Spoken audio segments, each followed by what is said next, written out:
history of Israel and Palestine. Through the centuries, the land we now call Israel and Palestine changed hands many times as different groups of people battled for control of the area. Over time, the establishment of the Jewish, Christian, and Muslim religions made the land, especially the city of Jerusalem, a uniquely holy place. For about 1,000 years in the Middle Ages, the Arabs almost always held control of the area, and actually lived relatively peacefully with the Jews. In fact, it was the Christians, during their brief rule, who massacred and persecuted both the Jews and Muslims. At the turn of the 20th century, around 1900, the idea of statehood had firmly taken root around the world, and so, naturally, many Jews wanted a country of their own. But in the 2,000 years since the founding of Judaism, most Jews had left the Promised Land and spread throughout the world. But with the goal of creating their own country now achievable, large numbers of Jews started to come back and settle in Palestine. World War I brought the defeat of the Ottoman Empire at the hands of the British, French, and Russians, giving them control of the Middle East. They divided it up, and the British were given a mandate over Palestine. With the more sympathetic British now in control, these Jewish Zionists, as they were called, seized the opportunity to accelerate their plan for statehood. But creating a state for the Jews wasn't really the goal of the British, who just wanted to create a government in Palestine where power could be shared peacefully by the different groups living there. And then there were the Arabs, who didn't trust the British or the Jews because many of the Arab leaders thought the British would favor the Jews. So the Arabs refused to form any government that included Jewish participation. But before long, this stubbornness grew into frustration at not being represented, so some within the Arab community turned to violence and carried out bombing attacks against Jewish settlers and started to destroy the crops the settlers were growing on their farms. About a decade later, World War II broke out, and millions of Jews were killed by the Nazis in the Holocaust. After the American, British, and Allied forces defeated the Germans, hundreds of thousands of Jews came to Palestine, and the UN General Assembly passed a fateful plan to divide up Palestine into independent Arab and Jewish states, with the all-important city of Jerusalem placed under international control. But the 5 members of the Arab League didn't want the Jews to control any part of the land, so they all voted against the plan. In May 1948, after much planning and covert arms acquisition, the Jewish leadership went ahead and declared the establishment of the State of Israel, and quickly convinced the US government, the Soviet Union, and many other countries to officially recognize it. As expected by the Israelis, the Arab countries invaded Palestine immediately, but the Israelis were ready and were more disciplined, better trained, and well-armed, and were too strong for their Arab enemies. When the dust settled, after 10 months of fighting and peace agreements were signed, Israel not only kept the whole area under the original UN plan, it controlled almost 60% of the land that had been planned for the Arab state.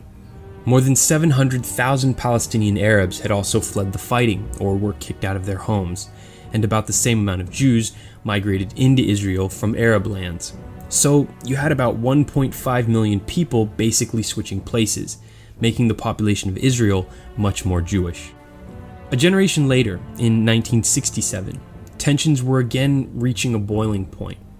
There had been some deadly cross-border attacks from both the Israelis and the Arabs, so Israel decided to launch a surprise invasion, and in 6 days won control of the Gaza Strip and Sinai Peninsula from Egypt, took the West Bank and East Jerusalem away from Jordan, and kicked Syria out of the Golan Heights. Fewer than 1,000 Israeli troops were killed in the short war, but over 20,000 Arab soldiers died, went missing, or were captured. And just like in the 1948 war, hundreds of thousands more Palestinian Arabs left. Since then, Israel's really built up its security capabilities and constructed many settlements in these newly occupied territories, even though the UN and the International Court of Justice declared the settlements illegal under international law. 10 years after the war, Israel returned the Sinai Peninsula to Egypt, and in 2005 pulled its troops and the settlers out of the Gaza Strip. But there are around 750,000 Jewish settlers in the West Bank, East Jerusalem, and the Golan Heights. In 1993, Israel struck a deal with the leader of the Palestinian Liberation Organization, Yasser Arafat, and agreed to allow the Palestinians to set up a government and rule themselves in the Gaza Strip and the city of Jericho in the West Bank. In exchange, the PLO recognized the right of Israel to exist. This new Palestinian government, headed by Arafat, became known as the Palestinian Authority and was controlled by its majority party, Fatah. But not all Palestinians, especially people in the Gaza Strip, liked Arafat's more moderate approach, and so a split took place, leading to the rise of the more extremist Islamic party, Hamas, whose leaders refused to negotiate with Israel or recognize its right to exist. In 2006, Hamas won the Palestinian parliamentary election, but Fatah refused to be a minority party, and a violent power struggle between Hamas and Fatah played out in the streets of Gaza. After more than 100 people died in the fighting, Hamas controlled the area. So Arafat's successor, Palestinian Authority President Mahmoud Abbas, essentially cut the Gaza Strip loose from the Palestinian Authority and set up an emergency, Fatah-controlled government in the West Bank. So today, there are two fairly different Palestines. One is the West Bank, led by Abbas and his Fatah party, who more or less coexist peacefully with their many Jewish neighbors, although Israel is in the process of building a 400-mile-long barrier along the border. It's Abbas who's engaged in ongoing negotiations with Israel and the international community about reaching a solution to the conflict that would allow Palestine to become an independent country. The other Palestine is the Gaza Strip, which is essentially poor and mostly cut off from the rest of the world by Israel's sea embargo and a wall that divides it from Israel and Egypt, leaving its people without many basic necessities, including clean drinking water. Gaza is very dependent on the UN and the rest of the international community for aid. It's controlled by Hamas. Khaled Mashal is the chairman of Hamas and has led the party since the 2004 assassination of the Hamas leader al-Rantisi. Mashal, though, lives in Qatar. In 1997, Israel tried, but failed, to assassinate him in retaliation for the bombing of a market in Jerusalem that Hamas claimed responsibility for. It's Hamas who has been the target of repeated Israeli military actions recently, including this year's Operation Protective Edge, which was a response to a number of attacks by Hamas against Israelis, including kidnappings and rocket attacks, both of which have been aided by the digging of many tunnels under both the Gaza-Israeli border and Gaza's southern border with Egypt.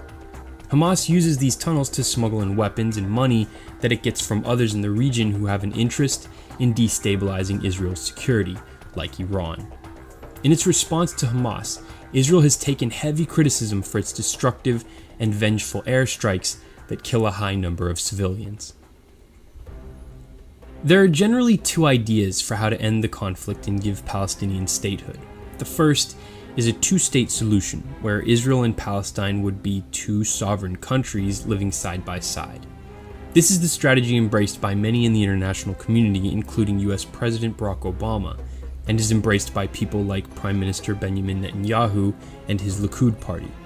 But time after time, negotiations around this solution fail because of the many issues it has to confront and resolve, like what to do about the 750,000 Jewish settlers in Palestinian areas, the instability of the Gaza Strip, the fact that the Gaza Strip and the West Bank aren't even connected, and of course, who would control Jerusalem?